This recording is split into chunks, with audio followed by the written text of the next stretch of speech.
السلام علیکم ورحمۃ اللہ وبرکاتہ۔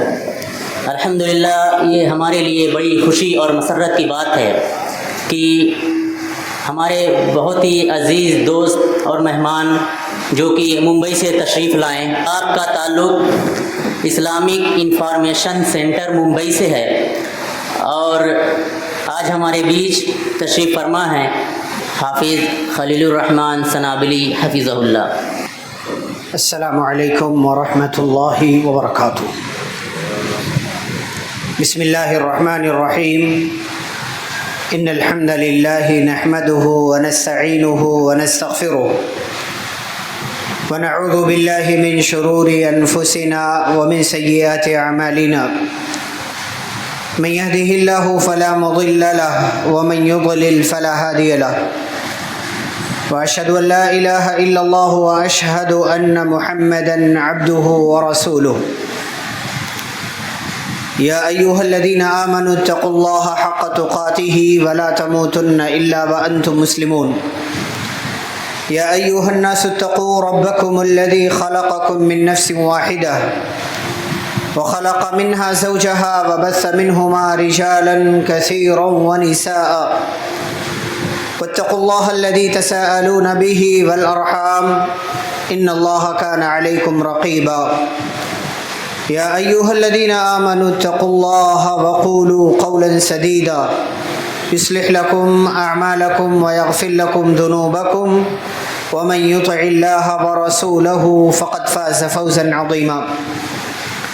أما بعد فإن خير الحديث كتاب الله وخير الهدي هدي محمد صلى الله عليه وسلم، وشر الأمور محدثاتها وكل محدثة بدعة وكل بدعة ضلالة وكل ضلالة في النار۔ أعوذ بالله من الشيطان الرجيم، بسم الله الرحمن الرحيم۔ لقد كان لكم في رسول الله أسوة حسنة لمن كان يرجو الله واليوم الآخر وذكر الله كثيرا۔ رب اشرح لي صدري ويسر لي أمري واحلل عقدة من لساني يفقهوا قولي، رب زدني علما۔ اللهم صل وسلم على نبينا محمد صلى الله عليه وسلم وبارك عليه۔ محترم و معزز علماء کرام، اسلامی بھائیوں، بزرگوں، نوجوانوں، عزیز بچوں اور پردہ نشین خواتین اسلام، اللہ کا شکر اور اس کا احسان ہے کہ جس کے فضل کے ساتھ ہم اور آپ ایک مجلس میں، دینی مجلس میں شریک ہیں، جمع ہیں، شامل ہیں۔ میں نے سورۃ الاحزاب کی ایک آیت آپ کے سامنے پڑھی ہے، جس آیت کو آپ کئی مرتبہ سنتے رہتے ہیں، جس آیت کے اندر اللہ رب العالمین نے کائنات کے تمام انسانوں کے لیے رسول اللہ صلی اللہ علیہ وسلم کی زندگی کو اسوہ اور نمونہ قرار دیا۔ آپ صلی اللہ علیہ وسلم مثال ہے ہمارے لیے، آئیڈیل ہیں۔ ہمیں کسی کے جیسا بننا ہے تو رسول اللہ صلی اللہ علیہ وسلم کے جیسا بننا ہے۔ کسی کا طریقہ اختیار کرنا ہے تو رسول اللہ صلی اللہ علیہ وسلم کا طریقہ اختیار کرنا ہے۔ ہمیں کسی کی بات کو لینا ہے تو رسول اللہ صلی اللہ علیہ وسلم کی بات کو لینا ہے۔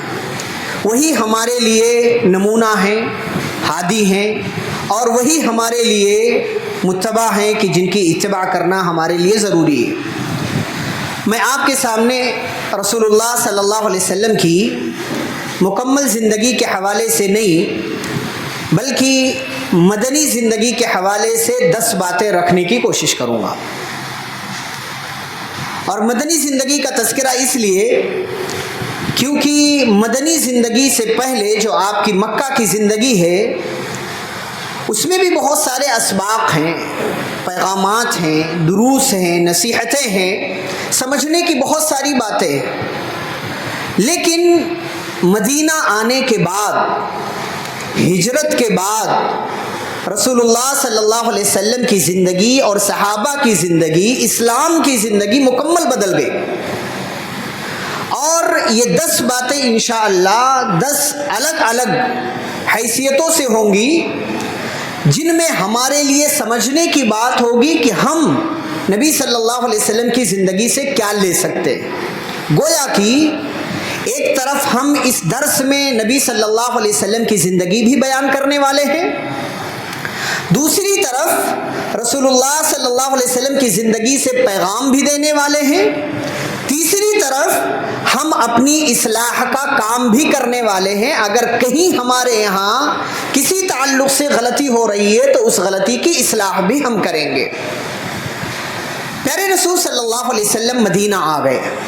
مدینے میں آپ مکمل 10 سال رہے. ہجرت کے 11ویں سال تیسرے مہینے میں 12 تاریخ کو آپ صلی اللہ علیہ وسلم کی وفات ہو گئی. یہ مکمل 10 سال گویا کی ایک صدی کے برابر.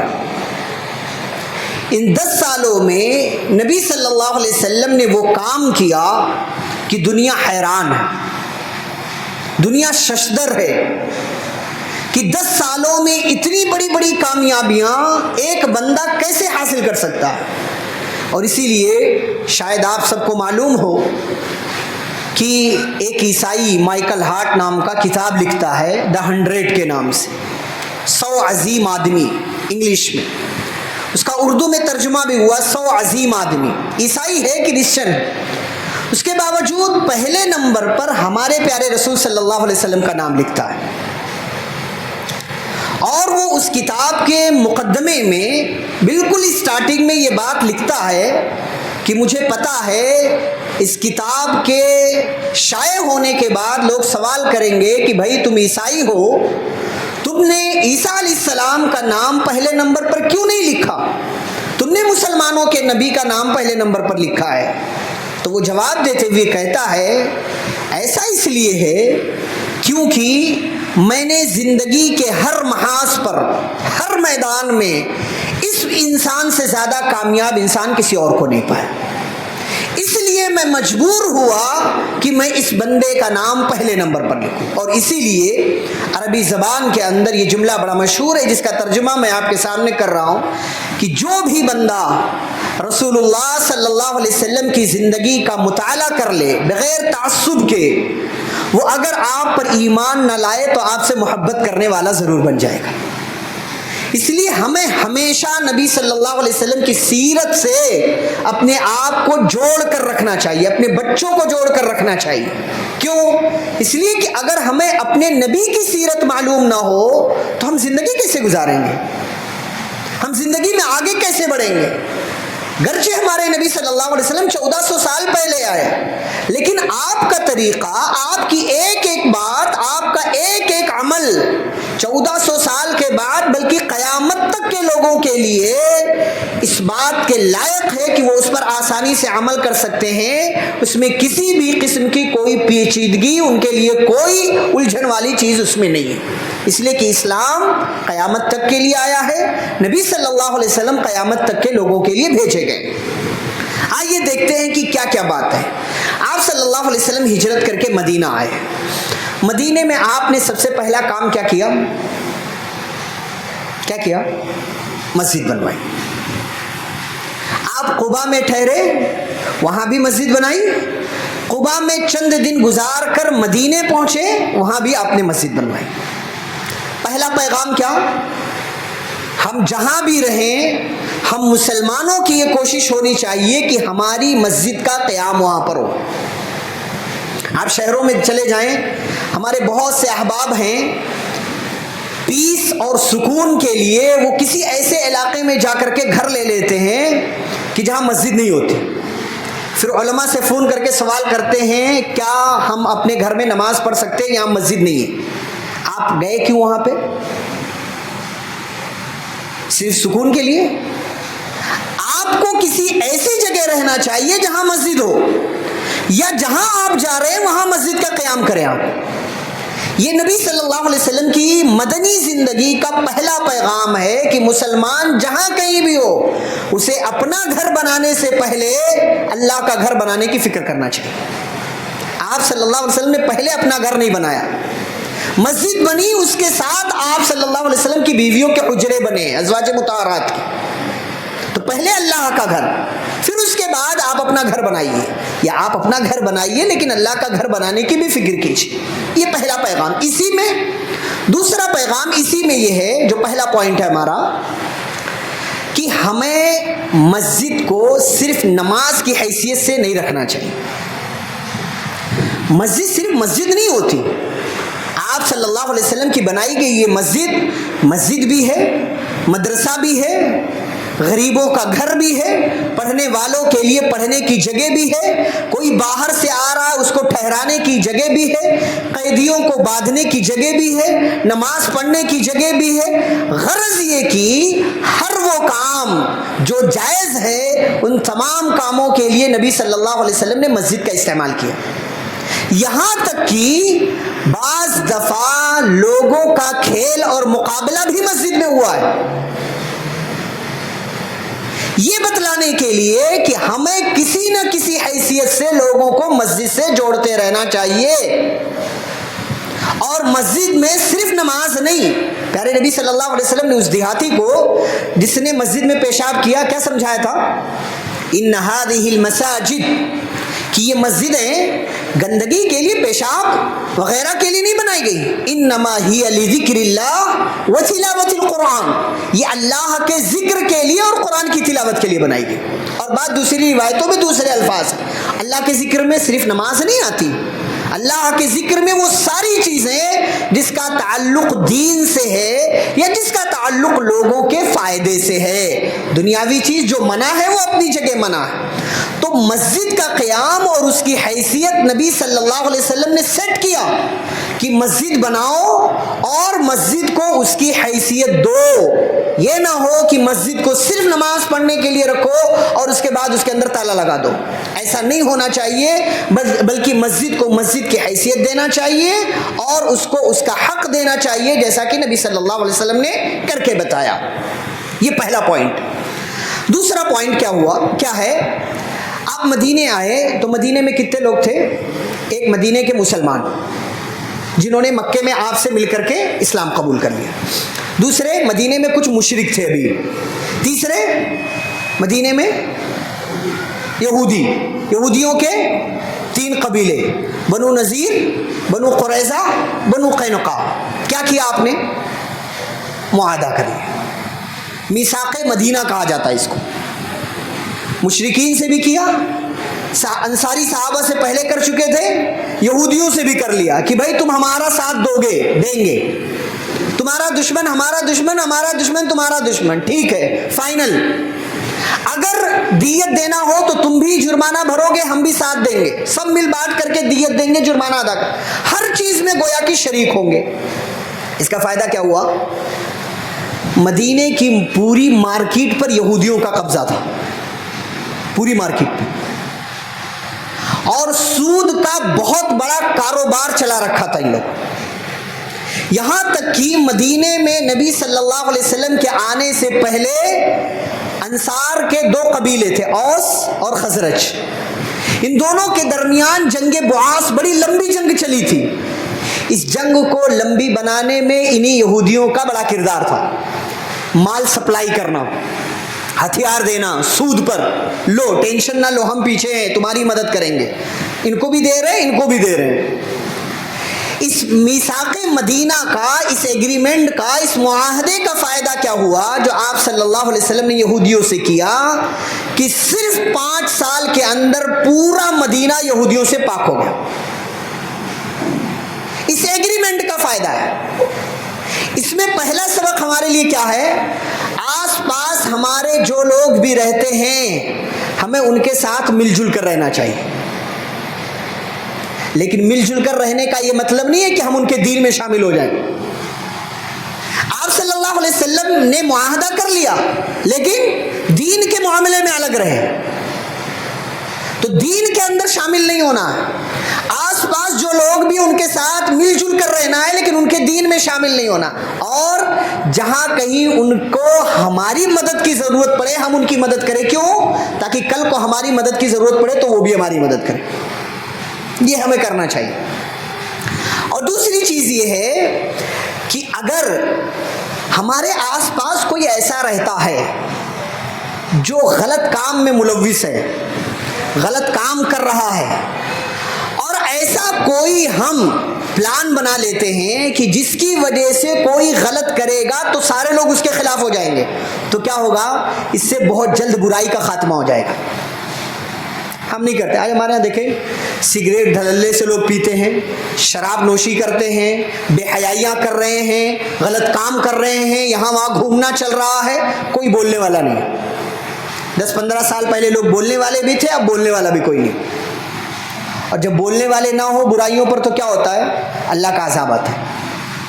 اور اللہ کا عذاب ایسے آتا ہے ثم تدعونه فلا يستجاب لكم, کہ دعائیں مانگتے رہو تمہاری دعائیں قبول نہیں کی جائیں گی. برائیوں پر نکیر کرنے والا کوئی, برائی کو برائی سمجھنے والے لوگ نہیں. برائی کو روکنا یہ بہت بڑا عمل ہے. اسی کی بنیاد پر ہمیں خیر امت کہا گیا. تو آپ صلی اللہ علیہ وسلم نے یہ معاہدہ کیا. اس معاہدے کا فائدہ سن 3 ہجری میں بنو نذیر کو جلا وطن کیا, سن 3 ہجری میں بنو قینقاع, سن 4 ہجری میں بنو نذیر, اور سن 5 ہجری میں بنو قریظہ, سب کو مدینے سے بھگا دیا. یہ سارے لوگ جا کر کے خیبر میں آباد ہوئے. سن 7 ہجری میں خیبر سے بھی بھگا دیا گیا. 5 سے 7 سال کے عرصے میں پورے علاقے کو یہودیوں کی سازشوں سے پاک کر دیا. اور اس کے پیچھے بڑی وجہ یہ معاہدہ تھا. آج ہمارے بہت سے نوجوان غیروں کے ساتھ کام کرتے ہیں کسی کمپنی میں, 2 سال 4 سال ہو جاتا ہے, ان کو اپنے دین کا تعارف تک نہیں دے پاتے. اور پھر ان لوگوں کا کوئی تیوہار آتا ہے, وہ مٹھائی دیتے تو ہم سے سوال کرتے, علماء سے, مٹھائی لے سکتے کہ نہیں لے سکتے. ہم نے دین بتایا ہی نہیں ان کو کہ ہمارا دین کیا ہے. اگر ہم اپنا دین ان کو بتا دیں تو وہ ہمیں تو یہ گفٹ اور یہ تحفے یہ فلاں مٹھائی دیں گے ہی نہیں, کیونکہ ان کو پتا ہے کہ ان کا دین کیا ہے, ہمارا دین کیا ہے. اس لیے دوسری بات ہے کہ ہمیں آس پاس کے لوگوں سے مل جل کر کے رہنا چاہیے, بنا کر رکھنا چاہیے, بگاڑ کر نہیں رکھنا چاہیے. ہاں بعض دفعہ چیزیں ہوتی ہیں, حال احوال ہوتے ہیں, تو بڑے لوگوں کے ساتھ مل بیٹھ کر فیصلہ کر لینا چاہیے.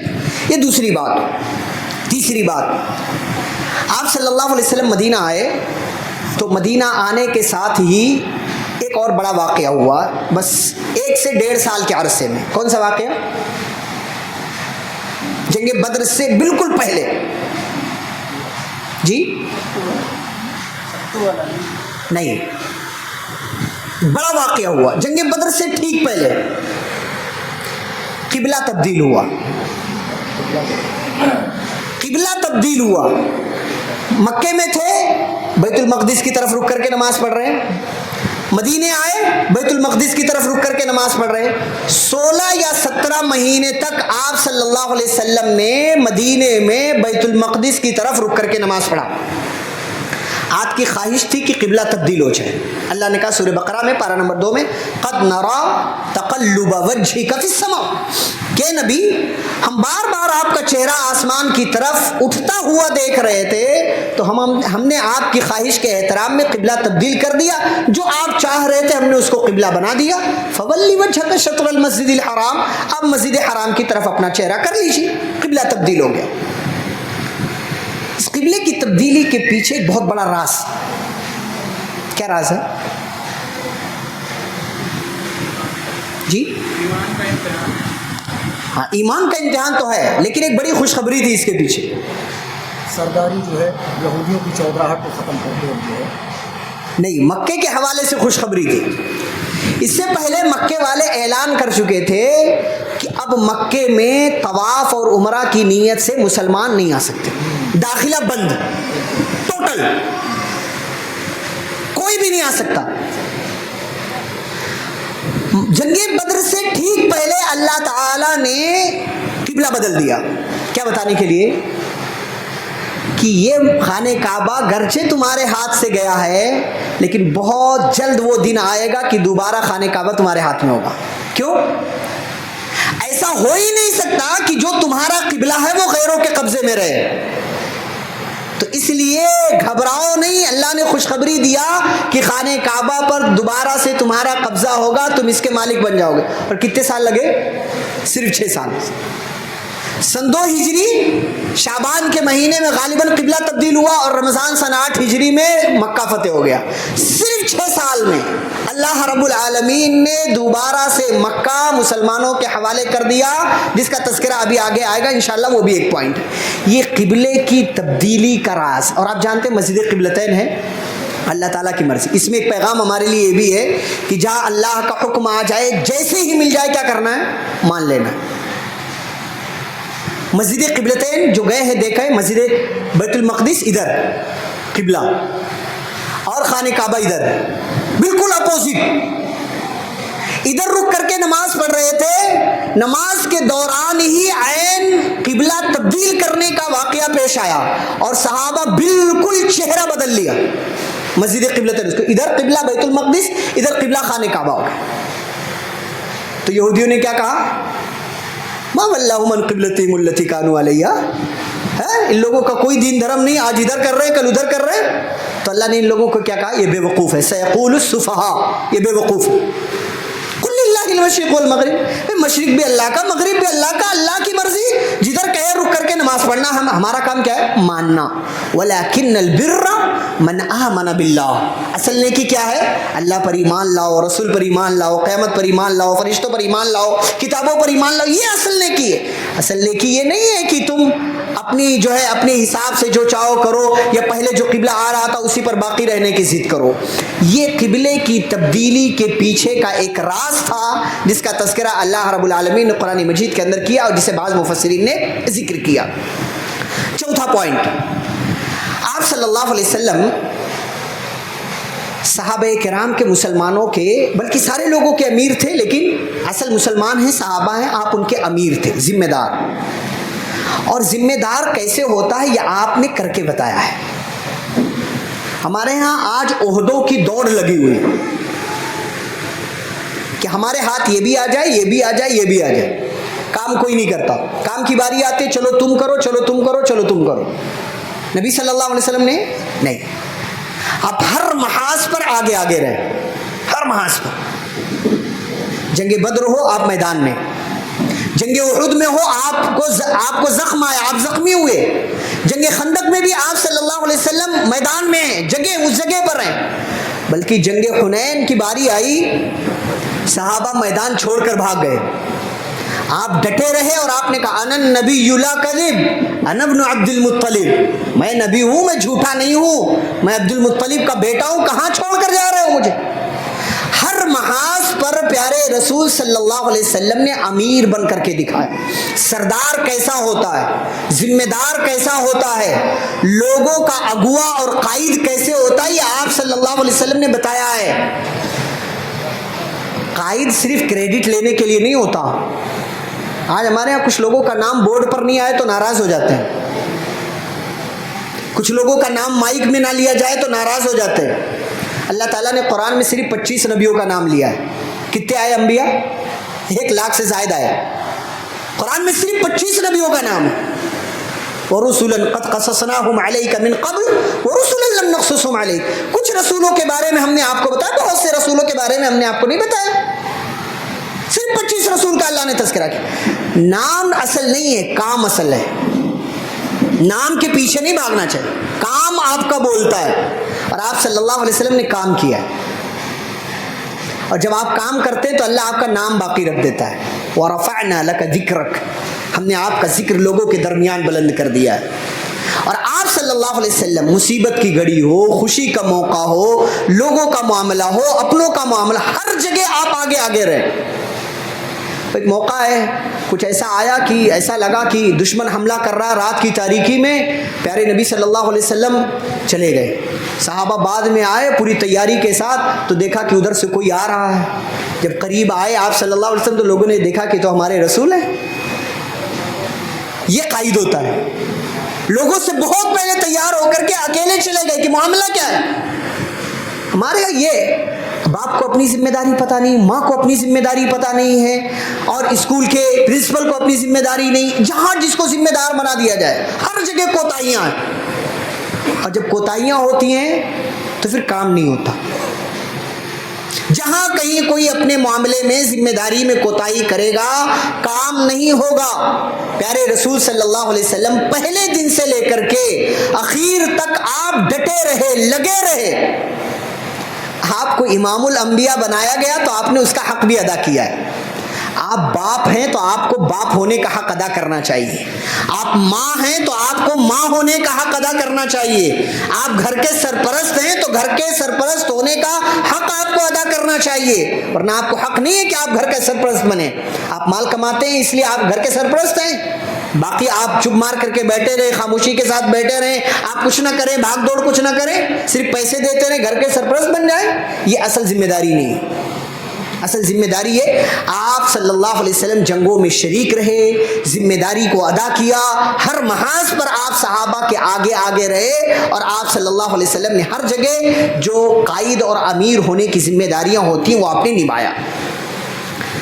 پانچویں بات، بہت دفعہ زندگی میں ایسا کچھ ہوتا ہے ہمارے ساتھ کہ ہمیں یہ لگتا ہے کہ بہت برا ہوا ہے، لیکن وہ ہمارے ساتھ اچھا ہوتا ہے. ابھی شیخ نے نماز سے پہلے سوال کیا کہ آپ مدینہ کیوں نہیں گئے یا آپ نے کوشش نہیں کی. میں نے کہا کوشش کیا لیکن اللہ کی مرضی، اور اللہ کی مرضی جب ہوتی ہے تو خیر ہوتا ہے. اب لگتا ہے کہ نہیں گئے تو اچھا ہوا. وہاں جانے کے بعد اب آتے تو اب یہاں سمجھیے زیرو سے شروع کرنا پڑتا.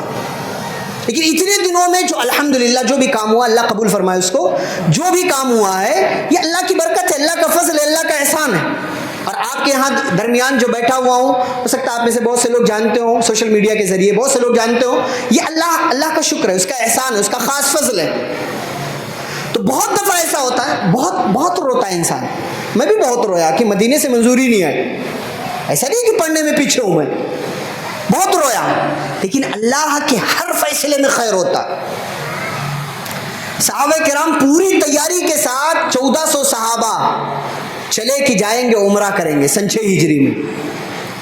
حدیبیہ کے مقام پر روک دیے گئے، ایسے روکے گئے کہ یہ فیصلہ ہوا کہ جانا پڑے گا، عمرہ نہیں کر سکتے. صحابہ پریشان ہو گئے. آپ صلی اللہ علیہ وسلم نے دب کر کے صلح کر لیا. 10 سالوں کے لیے جنگ بند ہو گئی. آپ کا نام محمد الرسول اللہ کاٹنا پڑا. رسول اللہ نہیں، محمد بن عبداللہ لکھو. بسم اللہ الرحمن الرحیم نہیں، بسم اللہ شریف لکھو. الرحمن الرحیم ہم کسی کو نہیں جانتے.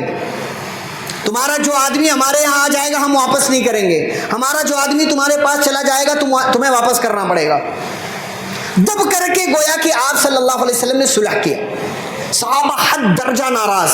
اور ظاہر سی بات ہے انسان کا ذہن کہتا ہے ارے یہ کیسی بات ہے کہ ہم دب کر کے صلح کر رہے ہیں، ہم حق پر ہیں، یہ اللہ کے سچے رسول ہیں، ہمارا دین سچا دین ہے، پھر بھی ہم دب کیوں رہے.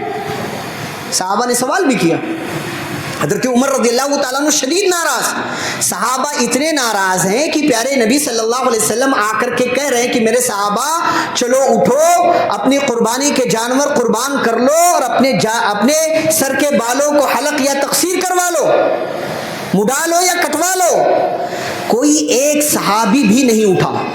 آپ سوچیں غم کا عالم کیا ہوگا، تکلیف کیا ہوگی کہ وہ صحابہ جو نبی کے ایک اشارے پر جان دینے کے لیے تیار ہیں، وہ نبی کے حکم پر نہ جانور ذبح کرنے کے لیے اٹھ رہے ہیں، نہ اپنے سر کے بال موڑنے یا کٹوانے کے لیے اٹھ رہے ہیں. نبی نے 2 سے 3 مرتبہ یہ کہا، کوئی اٹھا نہیں. اتنا پریشان ہے صحابہ. اور پھر حضرت ام سلمہ رضی اللہ تعالیٰ عنہ اس سفر میں آپ کے ساتھ تھیں. آپ نے ان سے کہا کہ ام سلمہ، انہوں نے پوچھا کہ اللہ کے نبی آپ بڑے پریشان ہیں؟ تو کہا بڑی پریشانی ہے، ایسا ایسا ہے.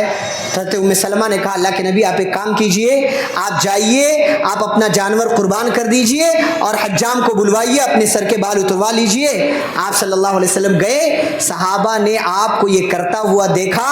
صحابہ نے اس کے بعد اپنے اپنے جانور قربان کر دیے اور ایک دوسرے کے سر کے بال کو ایسے اتارنے لگے جیسے لگا کہ ایک دوسرے کو قتل کر دیں گے۔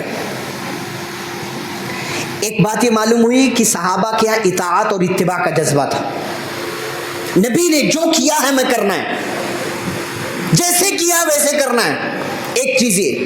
دوسری بات یہ کہ پھر بات جب یہاں سے آگے بڑھی، جب راستے میں آپ صلی اللہ علیہ وسلم واپسی کے ہیں تو سورۃ الفتح نازل ہوئی، انا فتحنا لک فتحا مبینا، بے شک ہم نے آپ کو کھلی ہوئی فتح عطا کی۔ آپ صلی اللہ علیہ وسلم نے پوری سورہ صحابہ کرام کے سامنے تلاوت کیا، تو صحابہ نے کہا اللہ کے نبی یہ فتح ہے؟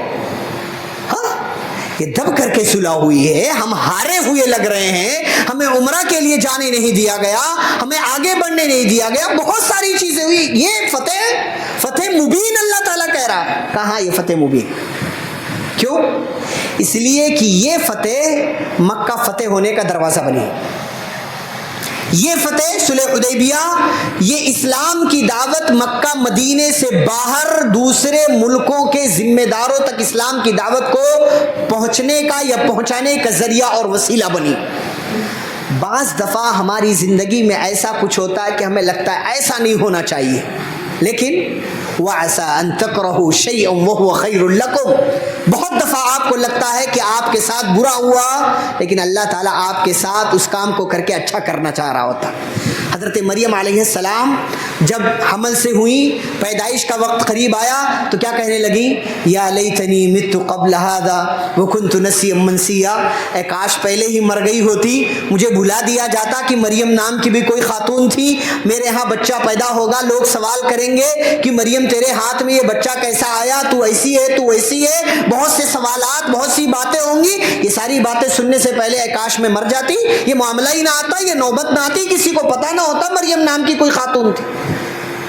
لیکن فناداها من تحتها، وہیں سے آواز آئی اللہ تحزنی، گھبراؤ نہیں، قد جعل ربک تحتک سریا، اللہ نے تمہارے یہاں اس نیچے پانی جاری کر دیا، چشمہ، یہ کھجور کے درخت کے تنے کو پکڑ کے ہلاؤ، تازہ کھجور دے گا، فکلی واشربی وقری عینا، کھاؤ پیو، آنکھوں کو ٹھنڈک پہنچاؤ۔ کوئی انسان ملے تو کہنا میں نے اللہ کے لیے روزی کی نظر مانی ہے، میں بھول کر کے بھی بات نہیں کرنے والی۔ جب آپ اللہ تعالیٰ کے فیصلے پر راضی ہوتے ہیں تو اللہ رب العالمین ایک اس بچے کو بولنے کی طاقت ادا کر دیتا ہے جسے بولنے کی طاقت ابھی میسر نہیں ہوئی۔ قالوا کیف نکلم من کان فی المہد صبیا، جب مریم آئی تو لوگوں نے کہا ہاں یہ تیرے ہاتھ میں بچہ کیسا، تیری ماں بدکار نہیں، تیرا باپ بدکار نہیں، تیرے ہاتھ میں بچہ کیسے ہے؟ فاشارت الیہ، اشارہ کیا بچے سے پوچھو، تو لوگوں نے کہا بچے، گود کے بچے سے ہم کیسے پوچھے، ابھی وہ گود کا بچہ بول نہیں سکتا۔ قال انی عبد اللہ، گود کا بچہ بول اٹھا میں اللہ کا بندہ ہوں۔ بہت دفعہ ہماری زندگی میں ایسا ہوتا ہے، ہمیں لگتا ہے بہت برا ہوا، لیکن نہیں، اللہ اچھا کر رہا ہوتا ہے آپ کے ساتھ۔ اس کو ایک مثال سے سمجھیں، آپ نے اللہ سے تجارت میں 1 لاکھ کا فائدہ مانگا کہ اللہ کل ایک پارٹی سے میری ڈیل ہونے والی ہے، مجھے اس ڈیل میں فائدہ دے دے، 1 لاکھ کا میرا فائدہ ہو جائے۔ آپ کا وہ 1 لاکھ کا فائدہ نہیں ہوتا بلکہ وہ ڈیل بھی کینسل ہو جاتی ہے، گویا کہ آپ کا 1 لاکھ کا نقصان ہو جاتا، یہ بظاہر ہوا۔ لیکن آپ نے اللہ تعالیٰ سے جو دعا مانگا تھا کہ اللہ تعالیٰ میرا یہ کام بن جائے، مجھے فائدہ ہو، آپ کو فائدہ نہیں ہوا بلکہ الٹا نقصان بھی ہو گیا، تو نقصان کتنا ہوا؟ 1 لاکھ۔ لیکن آپ کی یہ دعا برباد نہیں گئی، کیوں؟ اللہ نے اس دعا کی وجہ سے آپ کو کسی حادثے سے بچا لیا، جس حادثے میں آپ کا 5 6 8 10 لاکھ خرچہ ہو سکتا تھا، آپ مانو صرف 5 لاکھ خرچہ ہوتا تو اللہ نے آپ کو کتنا فائدہ کروایا؟ 4 لاکھ۔ وَعَسَىٰ أَن تَكْرَهُوا شَيْئًا وَهُوَ خَيْرٌ لَكُمْ، ظاہر کو دیکھ کر ہمیشہ فیصلے نہیں کرتے، ہمیشہ ظاہر کو دیکھ کر فیصلے، یہ کیا ہے، یہ کیا، یہ کیا، نہیں۔ وَارْضَ بِمَا قَسَمَ اللَّهُ لَكَ تَكُنْ أَغْنَى النَّاسِ، جو اللہ نے آپ کے مقدر میں لکھ دیا راضی رہو، اللہ تیرا فیصلہ ہے، میں راضی ہوں، ایسا کرو گے دنیا کے سب سے مالدار انسان بن جاؤ گے، کسی کے سامنے ہاتھ پھیلانے کی ضرورت نہیں پڑے گی، کسی سے مانگنے کی ضرورت نہیں پڑے گی, بے نیاز ہو جاؤ گے, اللہ بے نیاز کر دے گا. آپ کو صرف اللہ کی ضرورت پڑے گی کہ اللہ بس میرے لیے کافی. لیکن آپ یہ سمجھو گے کہ یہ کیوں وہ کیوں, ایسا شکوے شکایتیں, پھر آپ کا پیٹ نہیں بھرے گا, پھر آپ یہاں وہاں محتاج رہو گے, آپ ضرورت مند رہو گے, اور آپ کو ہمیشہ یہ لگے گا کہ اللہ میرے ساتھ برا کر رہا ہے. تو نبی صلی اللہ علیہ وسلم کی مدنی زندگی کا یہ 5واں پیغام ہے کہ بہت دفعہ آپ صلی اللہ علیہ وسلم کی طرح ہمیں بھی دور اندیش بننا چاہیے, ظاہر کو دیکھ کر کے شکوے شکایتوں والے جملے نہیں اختیار کرنا چاہیے, بلکہ اللہ کے فیصلے پر راضی رہنا چاہیے. نبی صلی اللہ علیہ وسلم کو کوئی اچھی بات, کوئی خوشخبری ملتی, کیا کہتے تھے؟ الحمدللہ الذی بنعمتہ تتم الصالحات. تمام تعریف اس اللہ کے لیے جس کے فضل سے اچھائیاں مکمل ہوتی. اور جب کوئی بری خبر ملتی کیا کہتے تھے؟ الحمدللہ علی کل حال. ہر صورت حال میں اللہ کی تعریف ہے, یعنی اچھا ہو تب بھی اللہ, برا ہے تب بھی اللہ ہے. یہی ایک مسلمان کا, ایک مومن کا طریقہ اور رویہ ہونا چاہیے. چھٹی بات, اگر بعض دفعہ آپ پاور میں ہیں, مضبوط ہیں, اور کوئی کمزور آپ کے سامنے آ رہا ہے, تو نہ اپنی طاقت کا غلط استعمال کریں اور نہ اس کی کمزوری کا غلط فائدہ اٹھائیں. بہت دفعہ ہو سکتا آپ حق پر ہیں, پھر بھی آپ اپنے آپ کو مضبوط سمجھتے ہوئے آپ اس سزا کو لوگوں پر نافذ کرنے سے اپنے آپ کو بچا لیں. آپ صلی اللہ علیہ وسلم نے مکہ فتح کیا بڑی آسانی کے ساتھ, ہم سب جانتے ہیں.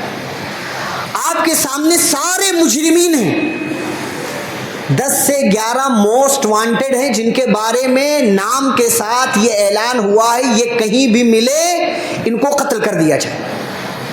یہ کعبے کے غلاف اور دروازے کے ساتھ بھی اگر ملے تب بھی ان کو قتل کرنا ہے.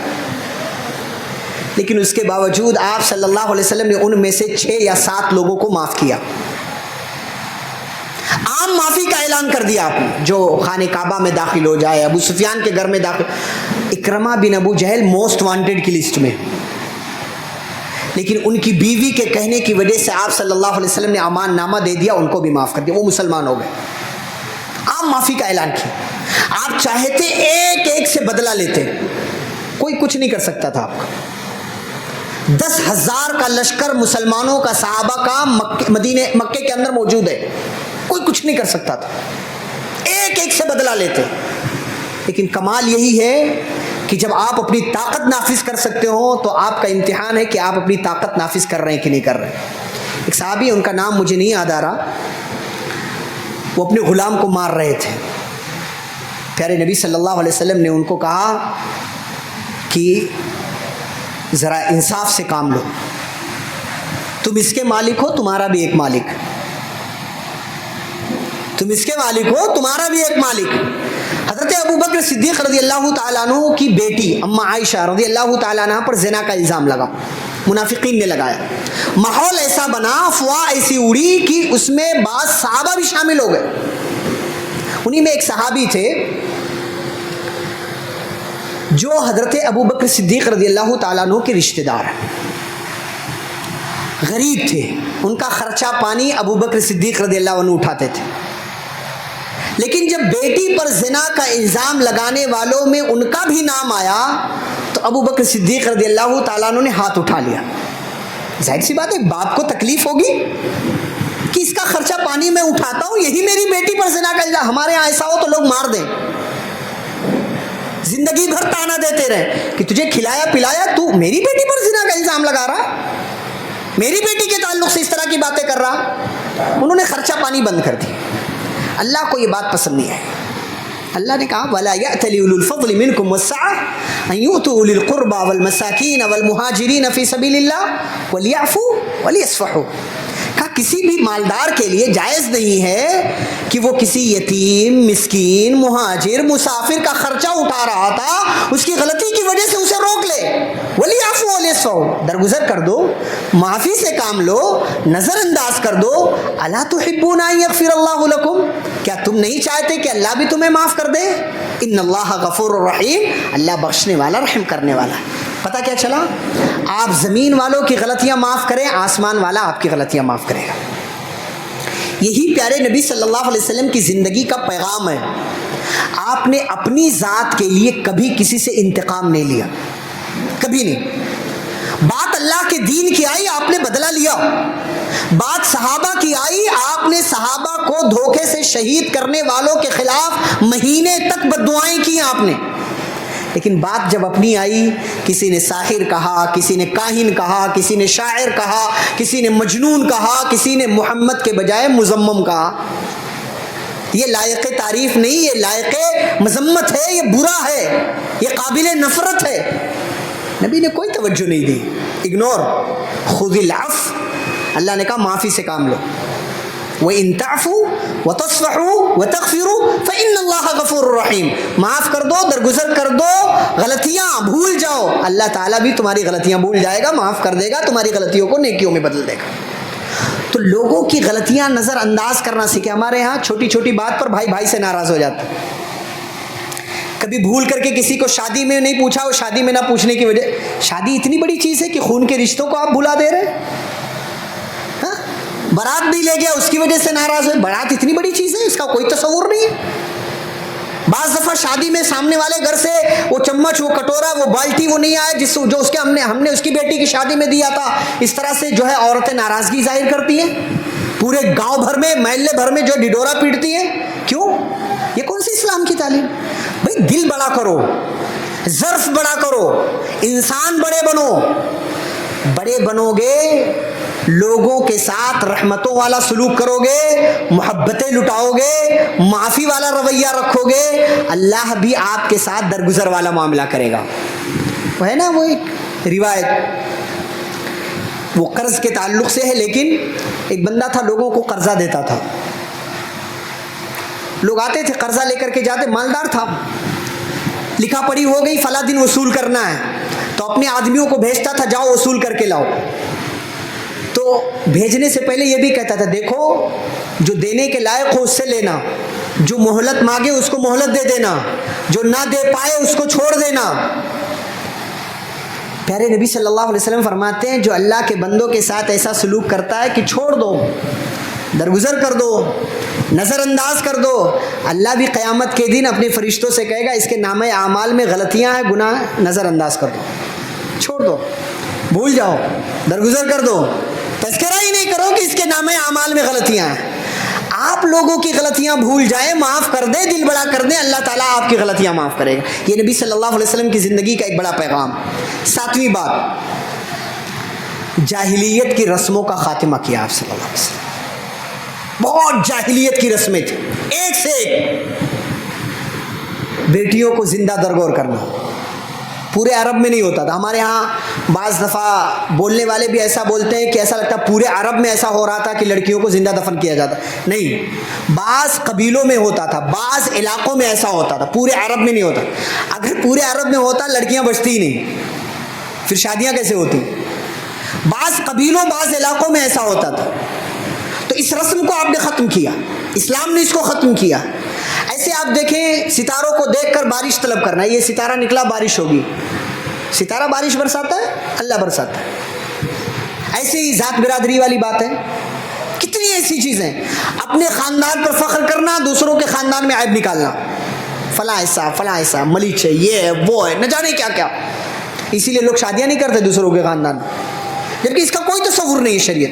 وَجَعَلْنَاكُمْ شُعُوبًا وَقَبَائِلَ لِتَعَارَفُوا. خاندان کا تصور الگ ہے, ذات برادری جو ہمارے یہاں تصور الگ ہے, یہ دوسری چیز ہے. اور وہ جو شعوبہ اور قبائلہ وہ دوسری چیز ہے. یہ ہمارے یہاں انصاری اور یہ پٹھان اور پتہ, اب تو ہر آئے سال ایک نہ ایک برادری نکل جاتی ہے, ہر آئے سال. اور اب تو لوگ بدل لیتے ہیں, گاؤں میں کچھ ہے وہاں جا کر کے کچھ ہو جاتا ہے. یہ بھی ایک مائنڈ سیٹ ہے, جاہلیت کی رسموں میں ابھی بھی ہم جی رہے ہیں. لوگوں کو لگتا خان بڑا ہوتا ہے. کس بات کا بڑا ہوتا ہے بھائی؟ خاندان کا بڑا ہونا اگر بڑا ہونے کی دلیل ہوتی تبت یدا ابی لہب کبھی نازل نہیں ہوتی. قریش کا ہے, قریش اس سے بڑا خاندان کوئی نہیں, وہ بھی اس میں بنو ہاشم کا ہے, نبی کا سگا چچا ہے. اس کے باوجود اللہ کہتا ابو لہب کے دونوں ہاتھ ٹوٹ گئے, ہلاک ہو گیا, برباد ہو گیا, وہ جہنم میں گیا. خاندان کا بڑا ہونا کسی کے بڑا ہونے کی دلیل نہیں ہے. کسی کا مالدار ہونا کسی کے بڑا ہونے کی دلیل نہیں ہے. کسی کا کسی نبی کے خاندان سے ہونا اس کے بڑا ہونے کی دلیل نہیں ہے. ورنہ نوح کا بیٹا اور نوح کی بیوی لوط علیہ السلام کی بیوی کبھی جہنم میں نہیں جاتے. نبی صلی اللہ علیہ وسلم کے چچا ابو طالب کبھی جہنم میں نہیں جاتے. 40 سال تک نبی کا سپورٹ کیا, بلکہ 42 سال تک. صرف نبی کا نہیں, بھتیجے کا نہیں, دین کا سپورٹ کیا ہے. دین کی مدد کے 10 سال تک ہر محاذ پر ڈٹے رہے.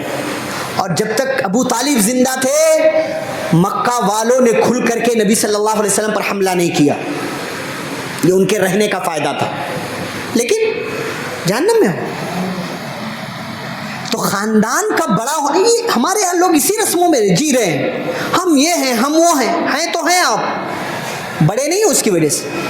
نبی صلی اللہ علیہ وسلم نے فرمایا کہ جس کا عمل اس کو پیچھے کر دے اس کا نسب نامہ اس کو آگے نہیں بڑھا سکتا. من بطأ به عمله لم يسرع به نسبه, جس کا عمل اس کو پیچھے ڈھکیل دے اس کا خاندان, اس کا نسب نامہ اسے آگے لے کر کے نہیں جا سکتا ہے. عمل اچھا ہونا چاہیے, خاندان کا اچھا ہونا, بڑا ہونا.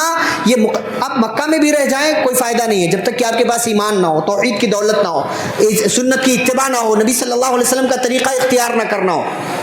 ایک صحابی نے کسی کو نصیحت کرتے ہوئے کہا ان الارض المقدسة لا تقدس احدا انما يقدس عمله. کسی مقدس سرزمین پہ رہنے سے کوئی انسان مقدس نہیں ہو جاتا, انسان کو اس کا عمل مقدس, پاکیزہ اور اچھا بناتا ہے. تو جاہلیت کی رسمیں ہیں نا, ختم کرنا چاہیے. ہمارے اپنے گھروں میں کوئی رسم ہے اس کو ختم کیجیے, چاہے شادی بیاہ کے اندر ہو, لین دین کے معاملات میں ہو, یا گھر بنوانے کے معاملے میں ہو. بہت ساری چیزیں ہمارے یہاں دوسروں کے ساتھ رہنے کی وجہ سے ان ساری رسموں کا خاتمہ ہونا چاہیے. آپ صلی اللہ علیہ وسلم نے ساری رسمیں, آپ نے حج کے موقع پر اعلان کیا میں جاہلیت کی ساری رسمیں ختم کر. اسی میں سود ہے. آج ہمارے یہاں نوجوان دیکھیں سود کس کس طریقے سے کھا رہے ہیں, کتنی نئی نئی شکلیں اس کی آئی ہوئی ہیں. لون پہ فون, فائنینس, بجاج, 0%, پتہ نہیں کیا کیا ہے. یہ سب سود ہے, سب سود ہے, یہ سب سود ہے. موبائل قیمتی لینے کے لیے, گاڑی لینے کے لیے لوگ جو ہے لون پہ لے رہے ہیں, home loan, car loan, bike loan, mobile loan, پتہ نہیں کیا کیا لون ہے. سب سود ہے, یہ حرام ہے, یہ سب سے بچنا چاہیے. نبی صلی اللہ علیہ وسلم نے ساری رسموں کو ختم کیا ہے. 8ویں بات, حج جیسے مبارک اور عظیم اسلامی رکن کا قیام کیا آپ صلی اللہ علیہ وسلم.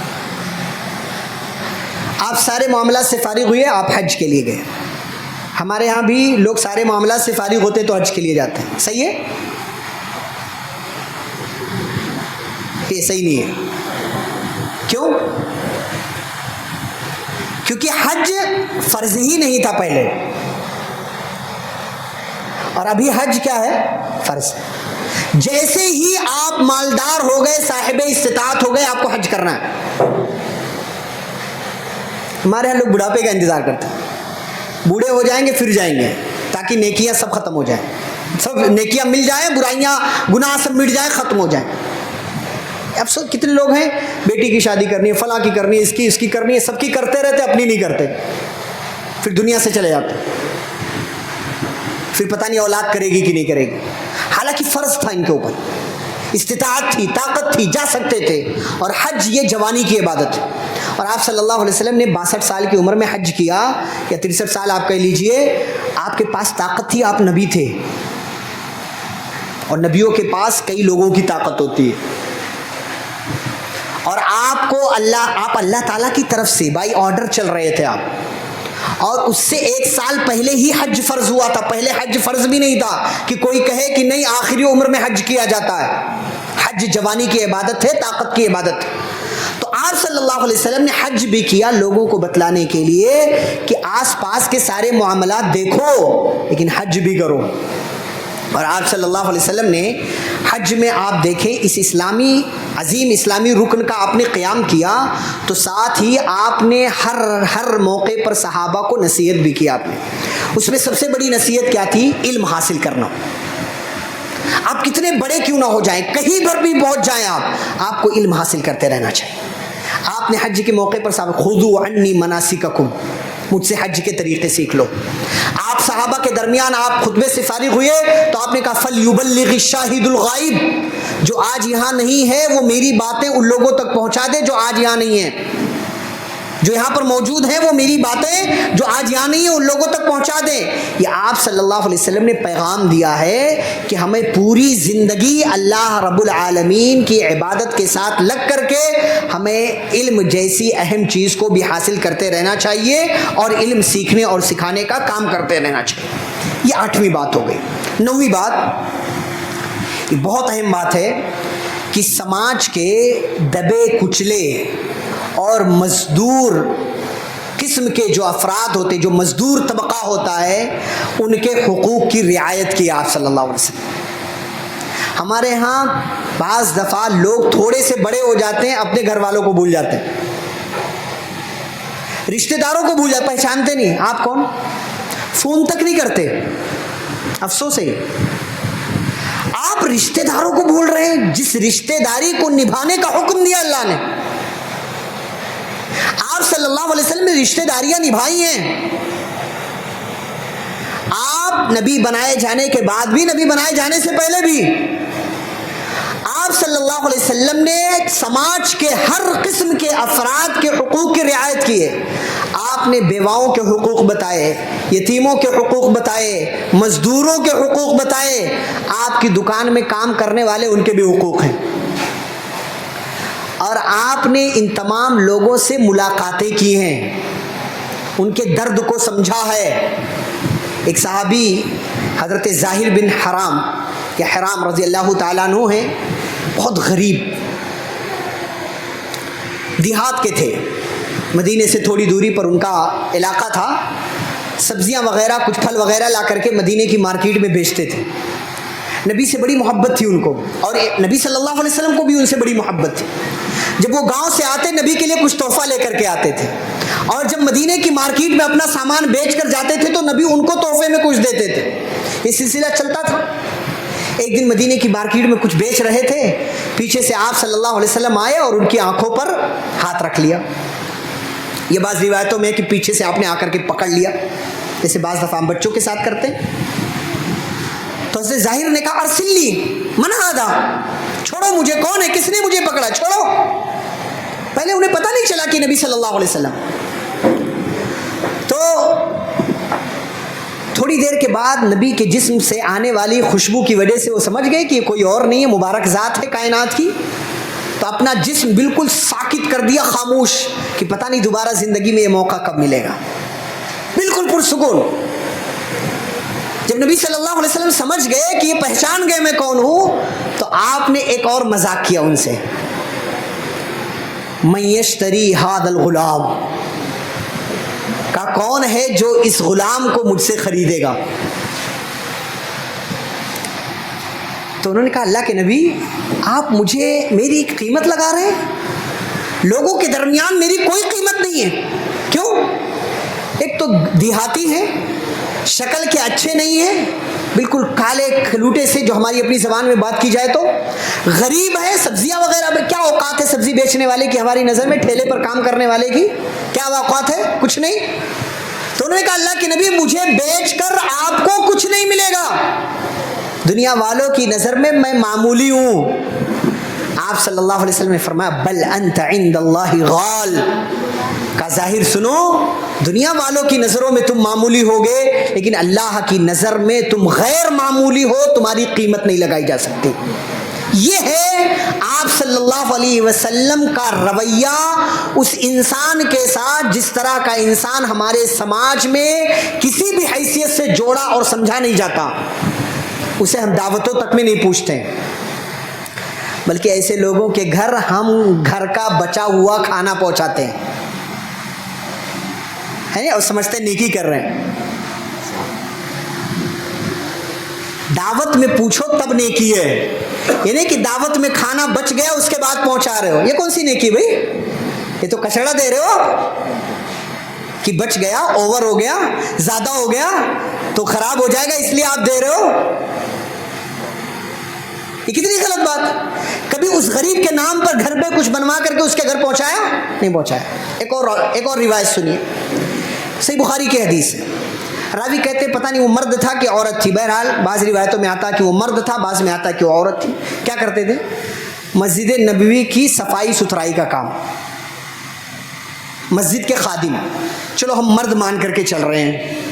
صحابی, ڈھیلا ہے, پتھر ہے, مسجد سے اٹھا کر سائڈ کر دیا. تھوڑے دن گزرے, نبی صلی اللہ علیہ وسلم کو نظر نہیں آیا. تو پہلی بات نبی نے نوٹس کیا کہ وہ نظر نہیں آ رہا ہے. دوسری بات صحابہ سے پوچھا کہاں گیا وہ. صحابہ نے کیا کہا؟ ماں تھا, اللہ کے نبی مر گئے. اور صحابہ نے اتنا معمولی سمجھا اس کو کہ ان کی وفات کے بعد نبی کو بتایا تک نہیں, لے جا کر کے ویسے ہی دفن کر دیا.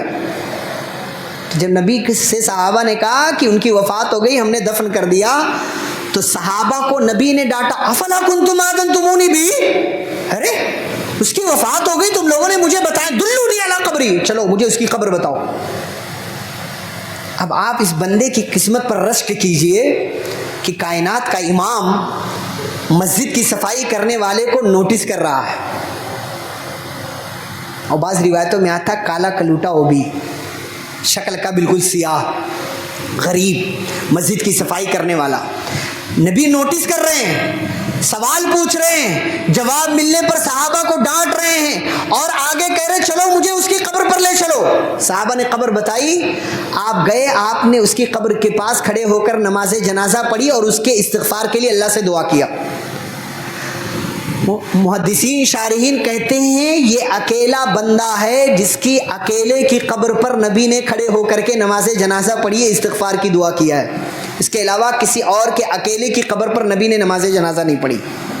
یہ ہے قسمت, رشک کیجئے. اور امام الانبیاء محمد الرسول اللہ صلی اللہ علیہ وسلم کی نظر میں ایک معمولی انسان جو ہماری نظروں کے حساب سے معمولی ہوتا ہے, اس کی کیا قیمت ہے. اسے آپ دیکھیں بہت ساری باتیں اس میں ہو سکتی ہیں. آپ صلی اللہ علیہ وسلم نے ایسے تمام افراد کے حقوق کی رعایت کی ہے. آپ نے کیا کہا؟ کفا بالمرء اثما ان يحبس عمن يملك قوتا, کہ اس بندے کے گنہگار ہونے کے لیے کافی ہے کہ وہ ان لوگوں کی روزی روک لے جس کی روزی کا وہ ذمہ دار ہے.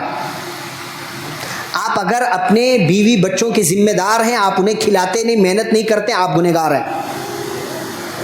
آپ صلی اللہ علیہ وسلم نے فرمایا کہ مزدور کا پسینہ خشک ہونے سے پہلے اس کی مزدوری دو. یہ مزدور کے حقوق کی رعایت. ایسی کتنی ساری چیزیں. آپ نے غلام اور لوڈی کے سارے کانسیپٹ ختم کیا, اور جب تک یہ سلسلہ چل رہا تھا آپ نے ان کے حقوق مرتب کیے. تو یہ اہم بات ہے.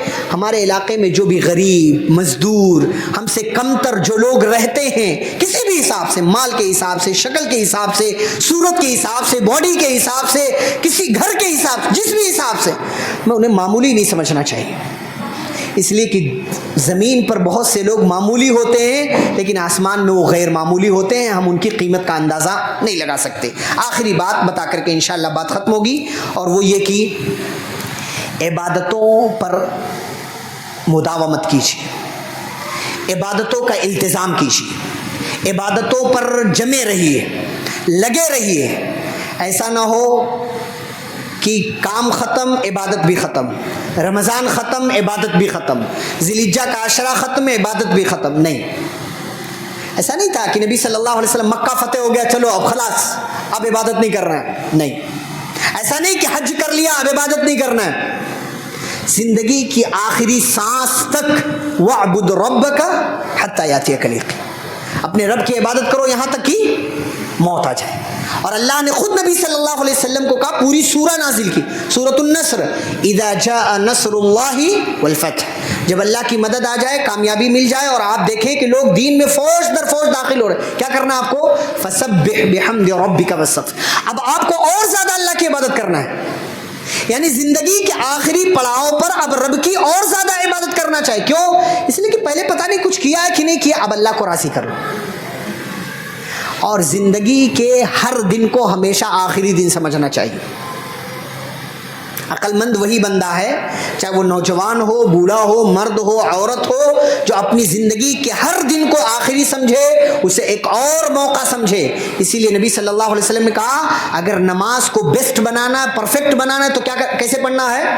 اسے آخری نماز سمجھ کر کے پڑھنا چاہیے کہ اس کے بعد کوئی اور نماز پڑھنے کا موقع نہیں ملے گا. تو ہر دن کو آخری دن سمجھ کر کے گزاریے کہ اس کے بعد موقع نہیں ملے گا, اس لیے کہ موت کا وقت مقرر ہے, اور موت کا وقت آ جاتا تو مہلت نہیں ملتی. اور موت کہاں آئے گی؟ وما تدری نفس بأي ارض تموت. کوئی ہوائی جہاز میں مر جاتا ہے, کوئی ٹرین میں مر جاتا ہے, کوئی پیدل چلتے ہوئے مر جاتا ہے, کوئی حادثے کا شکار ہو جاتا ہے, کوئی بیٹھے بیٹھے دنیا سے چلا جاتا ہے, کوئی طاقت کی حالت میں, کوئی بیماری کی حالت میں, کوئی کھاتے ہوئے, کچھ الگ الگ اللہ تعالیٰ کی طرف سے جو مقرر. فَإِذَا جَاءَ أَجَلُهُمْ لَا يَسْتَأْخِرُونَ سَاعَةً وَلَا يَسْتَقْدِمُونَ. نہ ایک لمحہ آگے نہ ایک لمحہ پیچھے. اس لیے ہوشیار بنیے, عقل مند بنیے, عبادتوں سے کبھی منہ مت موڑیے, ہمیشہ عبادت میں لگے رہیے. ایک بندہ جس کی زندگی میں توحید ہے, اسے توحید کے بعد سب سے بڑا کام کیا کرنا ہے؟ نماز. اور ایک توحید والے کی زندگی میں, مومن کی زندگی میں نماز نہیں تو پھر کیا ہے؟ اور جس کی زندگی میں نماز نہیں وہ نالائق ہے. فخلف من بعدہم خلف. اچھے لوگوں کے بعد کچھ نالائق لوگ آ گئے. ان لوگوں کے نالائق کہنے کی وجہ کیا؟ اضاعوا الصلاۃ. کیا ان لوگوں نے؟ نماز چھوڑ دیا. واتبعوا الشہوات, مرضی کے غلام بن گئے. کیا نتیجہ آئے گا؟ فسوف یلقون غیا. جہنم کی ایک وادی میں, جہنم کی کھائی میں ڈالے جائیں گے, وہیں پر جائیں گے. اس لیے زندگی کے آخری سانس تک عبادت کرتے رہیے, اللہ تعالیٰ کی عبادت میں لگے رہیے, چھوٹے بڑے پیمانے پر نیکی کا کام کرتے رہیے. نمازوں سے کبھی منہ نہ موڑیے, نمازوں کا خاص اہتمام کیجیے, اور فرائض سے کبھی بھی کوتاہی مت کیجیے, اور اللہ رب العالمین کو عبادتیں کر کے راضی کیجیے, اسے منائیے, نبی صلی اللہ علیہ وسلم کا طریقہ اختیار کیجیے. یہ 10 اہم باتیں تھیں جو نبی صلی اللہ علیہ وسلم کی مدنی زندگی کے حوالے سے میں نے آپ کے سامنے علم کے لحاظ سے بھی, سبق کے لحاظ سے بھی, اور نبی صلی اللہ علیہ وسلم کی سیرت کے لحاظ سے بھی, اور اصلاح کے لحاظ سے بھی آپ کے سامنے رکھنے کی کوشش کیا ہے. دعا ہے اللہ رب العزت سے جن لوگوں نے بھی یہ پروگرام رچایا اور بسایا ہے, جن کی بھی کوششیں ہیں, اللہ ان کی کوششوں کو قبول فرمائے. اللہ ہم سب کو جو باتیں ہم نے سنی ہیں ان باتوں پر ہم سب کو عمل کرنے کی توفیق عطا فرمائے. ہم سب کو قرآن و حدیث کی روشنی میں اللہ زندگی گزارنے کی توفیق عطا فرمائے. پیارے نبی صلی اللہ علیہ وسلم کے طریقے پر چلنے کی توفیق عطا فرمائے. صحابہ کرام کا منہج اپنانے کی توفیق عطا فرمائے. اللہ ہمارے درمیان جو بیمار ہیں انہیں شفاء کاملہ عاجلہ عطا فرمائے. جو مصیبت میں ہیں, پریشانی میں ہیں, اللہ ان کی پریشانیاں دور فرمائے.